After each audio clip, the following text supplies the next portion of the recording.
So ayun mga darlings, nagluto yung kasama ko ng macaroni soup.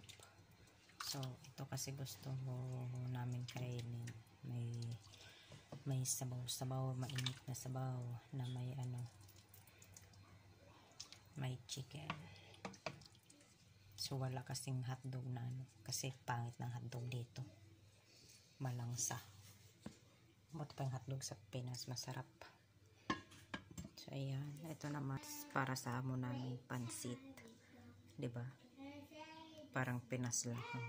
Pati amo namin kumakain na ng mga lutong Pinoy. So ayan, kain tayo mga darlings. Ayun.